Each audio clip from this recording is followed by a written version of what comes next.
Hello everyone, welcome back to my YouTube channel education 24/7 में आप सभी का बहुत बहुत स्वागत है। दोस्तों, आज मैं आप सभी के लिए फिर से एक वीडियो लेकर के उपस्थित हूँ जो कि आपकी परीक्षा के लिए बहुत ही महत्वपूर्ण होने वाला है। तो आप इस वीडियो में जितने भी क्वेश्चन बताए गए हैं, आप इसके कॉन्सेप्ट पर ज़्यादा फोकस करें और कॉन्सेप्ट को समझिए, जिससे कि आने वाले हर ऑब्जेक्टिव क्वेश्चन को आप आसानी से कर जाएँ। तो चलिए, आज का हमारा टॉपिक है अस्थिबाधित बच्चों की पहचान। इसको पढ़ेंगे हम सभी। और असुविधा संपन्न समूह के अंतर्गत आने वाले बच्चे कौन कौन से होते हैं ये। और नेक्स्ट है हमारा निर्देशन एवं परामर्श का महत्व क्या क्या होता है, परामर्श के उद्देश्य क्या होते हैं, और डीजीपी का फुल फॉर्म क्या होता है, इसका क्या आशय होता है, पर्यवेक्षण की आवश्यकता क्यों पड़ती है, परामर्श की दो विधियाँ कौन कौन सी होती है, समावेशी शिक्षा को। इतना हम आज कवर करने वाले हैं अपने इस टॉपिक में। तो चलिए, अपने स्टार्टिंग से हम स्टार्ट करते हैं। तो पहला है हमारा अस्थिबाधित बच्चों की पहचान। तो अस्थिबाधित बच्चों की पहचान मेरुरज्जु का वक्र होना और विकृत नितंब, पाँव फिरा, नैतिक क्रियाओं में समस्या आना और शरीर के किसी भी अंग का विकृत होना, ये सब तो नॉर्मल हो गया। ये सब बालकों की पहचान हो गई। अस्थिबाधित जो बालक होते हैं हमारे, उनकी ये सब पहचान हो गई। यदि उनमें इतने ढेर सारे लक्षण पाए जाते हैं तो आप समझ जाएंगे कि वह बच्चा जो है अस्थिबाधित है। और नॉर्मल भाषा में आप समझिए तो जैसे चलने फिरने तथा उठने बैठने में इसको कठिनाई का अनुभव होता है। वह चलता है तो बैसाखियों के सहारे चलता है। नॉर्मल बच्चे तो जो होते हैं उनको किसी चीज़ की आवश्यकता नहीं होती है वो, लेकिन अस्थिबाधित जो बालक होते हैं वो बिना बैसाखी के नहीं चलते हैं, और चलते भी हैं तो लड़खड़ा करके चलते हैं। तो ये ढेर सारी हो गई। शारीरिक कार्यों तथा अभ्यास में कठिनाई का अनुभव भी वो बालक करते हैं। उनके शारीरिक अंगों जैसे हाथ, पैर, अंगुली, गर्दन आदि में विकृतता होती है, मतलब कुछ न कुछ कमियां होती हैं, गड़बड़ी होती हैं। तो ये सब क्या हो गई, हमारे अस्थिबाधित बच्चों की पहचान हो गई। तो यदि जहाँ आपको मेरुरज्जु का वक्र होना, विकृत नितंब, पाँव फिरा, दैनिक क्रियाओं में समस्या आना, शरीर के किसी अंग का विकृत होना, ये सारे लक्षण क्या प्रकट करते हैं, अस्थिबाधित बच्चों के ये लक्षण प्रकट करते हैं, जिससे कि हम पहचान सकते हैं कि वह बालक क्या है, अस्थिबाधित से ग्रसित है। नेक्स्ट है हमारा कि असुविधा संपन्न समूह के अंतर्गत आने वाले बच्चे कौन होते हैं। तो असुविधा संपन्न ग्रस्त जो है आने वाले बच्चे गरीब होते हैं, अनाथ होते हैं, श्रमिक आदि के बच्चे आते हैं असुविधा संपन्न समूह के अंतर्गत। की मतलब मान लीजिए कोई गरीब बच्चा है तो आप समझ सकते हैं कि यदि एक अमीर बच्चा है तो उसको पढ़ने लिखने के लिए जो भी सामग्री चाहिए उसको तुरंत उपलब्ध हो जाती है, क्योंकि उसके पास पैसों की कमी नहीं होती है। वो जो चाहे वो खरीद सकता है, जितनी चाहे उतनी किताबें खरीद सकता है। और जो वहीं पर जस्ट अपोजिट जो गरीब बच्चा होता है वह अपने आर्थिक स्थिति के कारण वह किताबें नहीं खरीद सकता है। तो मतलब ऐसे ही समझ लीजिए कि किताबें तो क्या, मतलब कोई भी चीज़ वह चाह कर भी नहीं खरीद सकता है, क्योंकि उसके पास पैसे धन की कमी होती है। तो वह मतलब असुविधा संपन्न कहलाता है कि मतलब वो जो चाहता है वह ले नहीं पाता है, हासिल नहीं कर पाता है। लेकिन जो पैसे वाला बालक होता है वह जो चाहे वह हासिल कर सकता है। तो यह गरीब अनाथ होते हैं जिनके माता पिता नहीं होते हैं, कोई सहारा नहीं होता है, कौन करने वाला होता है। तो एक अनाथ भी होते हैं, श्रमिक होते हैं, जो मजदूर होते हैं, बस थोड़ा सा जितना कमाए उतना 200-300 महीने वो मतलब एक दिन में मिला तो वो खर्चे पानी के लिए ही हो जाता है। तो वो बेचारे आगे विकास क्या करेंगे। तो बहुत से असुविधा संपन्न समूह के बच्चे यही होते हैं, गरीब होते हैं, अनाथ होते हैं, श्रमिक वर्ग के बच्चे कहलाते हैं, धनवान बच्चे तो नहीं कहलाएंगे। तो इसलिए गरीब जो होते हैं, अनाथ जो होते हैं, बेसहारा जो होते हैं, वो असुविधा संपन्न कहलाते हैं। उनके पास सुविधाओं का जो है कमी होती है, वह जो चाह कर भी नहीं कर सकते हैं, और इन्हीं सुविधाओं की वजह से वो कहीं अच्छे अच्छे स्कूल में एडमिशन नहीं करा पाते हैं। उनके अकॉर्डिंग जिनकी मतलब जितनी उनकी क्षमता होती है, उनकी क्षमता के अनुसार जो है उनको प्लेटफॉर्म नहीं मिल पाता है, जिसके कारण से वे पीछे रह जाते हैं। तो ये सब होते हैं हमारे सुविधा संपन्न बालक में आते हैं।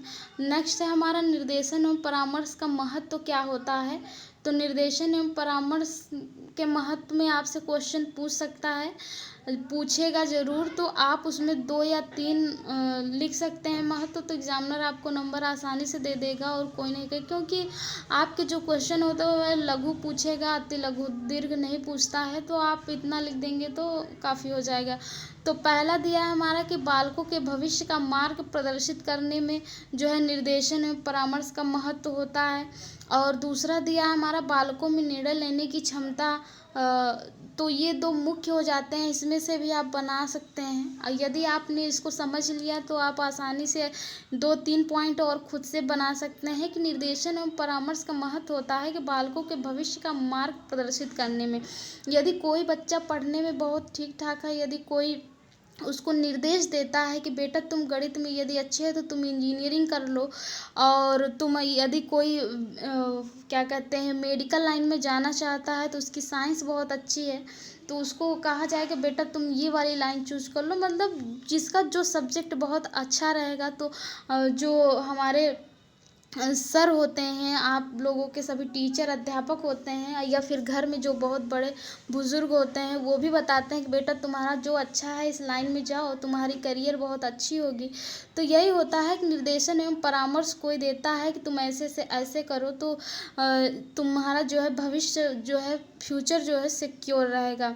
बालकों में निर्णय लेने की क्षमता, मतलब कि यदि कोई आपको सही ट्रैक बताता है तो आप खुद भी निर्णय लेने में सक्षम हो जाते हो, समझते हो कि हाँ हम इस लायक हैं। यदि हमारे अंदर गाने का टैलेंट है तो हम सिंगर बन सकते हैं, यदि हमारे अंदर डांस का टैलेंट है तो हम डांसर बन सकते हैं।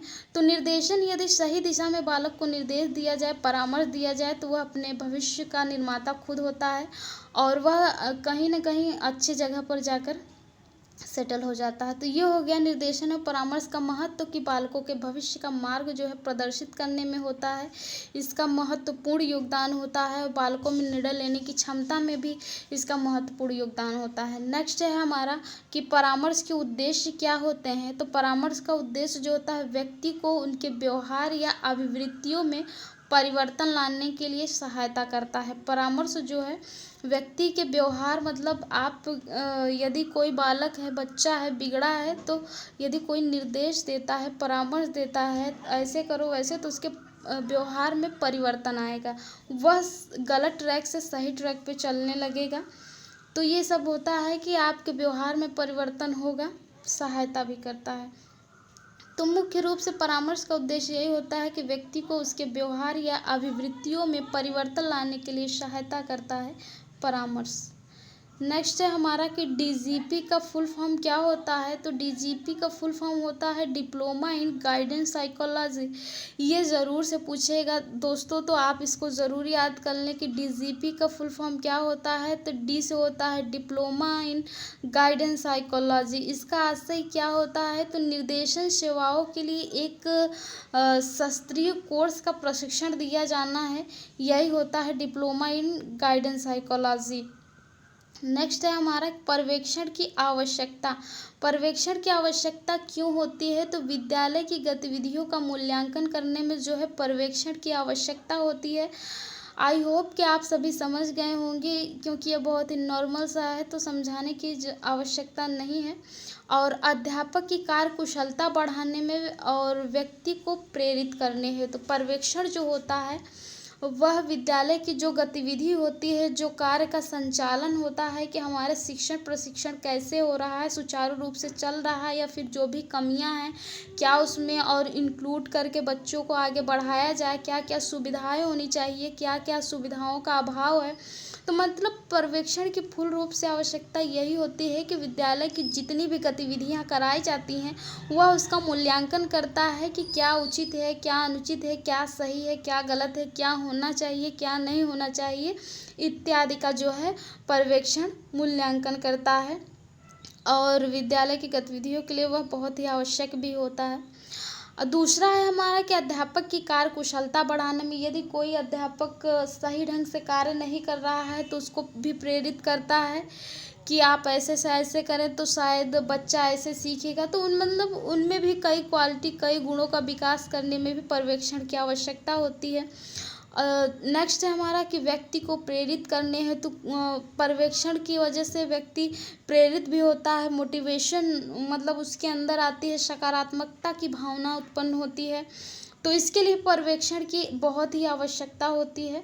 तो आई होप कि आप समझ गए होंगे कि पर्यवेक्षण की आवश्यकता क्या है। तो आप ये 3 पॉइंट लिख देंगे तो आपको एग्जामिनर फुल नंबर दे देगा। पहला है हमारा विद्यालय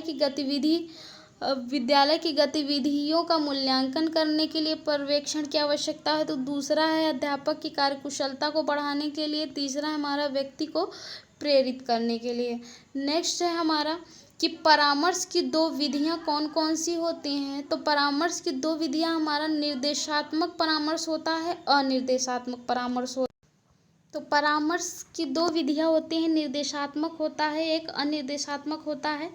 एक जो है निर्देश के द्वारा परामर्श दिया जाता है, एक तो ऐसे ही परामर्श दिया जाता है। तो परामर्श 2 प्रकार के होते हैं, निर्देशात्मक और अनिर्देशात्मक। फर्स्ट है हमारा निर्देशात्मक, सेकंड है हमारा अनिर्देशात्मक।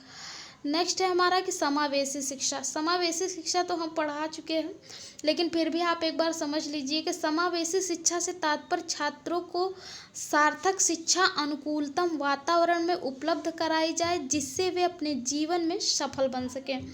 ये बहुत ही उपयुक्त परिभाषा है। यदि पूछता है कि आप में कि समावेशी शिक्षा किसे कहते हैं, समावेशी शिक्षा की परिभाषा दीजिए, तो आप इस परिभाषा को आसानी से लिख सकते हैं और अपने शब्दों में लिख सकते हैं, जिससे एग्जामिनर जो है बहुत ही प्रभावित होकर आपको नंबर भी दे देगा पूरा और कुछ काटेगा भी नहीं।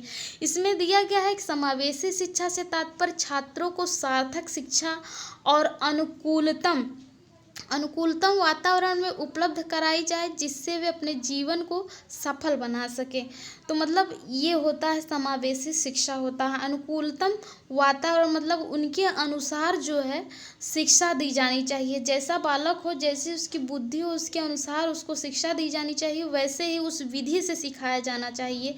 और समावेशी शिक्षा से तात्पर्य छात्रों को सार्थक मतलब कि जो कहीं चल के वह व्यवसाय करे, ये नहीं कि निरर्थक, जो उसके जीवन में विकास लाए और वह आगे प्रगति की ओर बढ़े, वही होता है सार्थक शिक्षा होता है।